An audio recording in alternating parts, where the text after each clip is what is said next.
John 9:141. The narrow streets of Jerusalem were crowded that day, merchants calling out prices, children weaving through the legs of passers-by, the smell of bread drifting from open ovens. Near the temple gates, a man sat alone. His eyes were white and unfocused, his head slightly tilted toward the sounds of life he could not see. He had been blind from birth.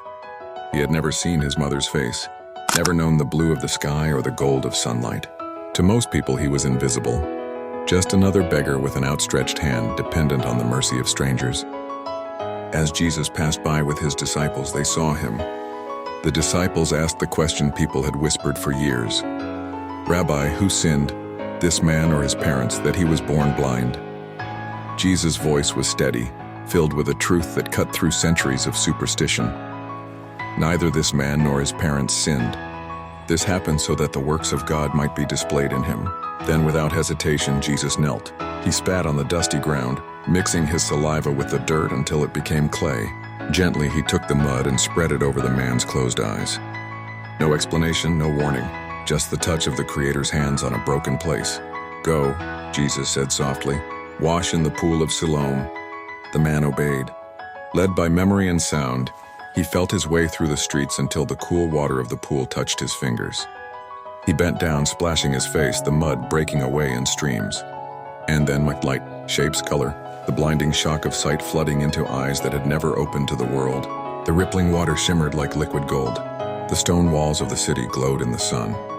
For the first time, he saw his own reflection, and he laughed, the sound echoing against the pool's edge. He returned, eyes wide, face radiant. Neighbors stared. Some whispered, "Isn't this the man who used to sit and beg?" Others shook their heads. "No, it just looks like him." But he declared with joy, "I am the man." They pressed him with questions. "How were your eyes opened?" And he told them simply, "The man they call Jesus made mud, put it on my eyes, told me to wash, and now I see." The Pharisees, hearing the news, were not moved to worship but to suspicion. They interrogated him again and again, trying to trap Jesus in his act. Finally, weary of their questions, the man replied, "One thing I do know. I was blind, but now I see." When they cast him out of the synagogue, Jesus found him again. The man's new eyes met the gaze of the one who had healed him. "Do you believe in the Son of Man?" Jesus asked. "Who is he, sir, that I may believe in him?" Jesus smiled. "You have now seen him. In fact, he is the one speaking with you." And right there, the man who had just learned to see fell to his knees.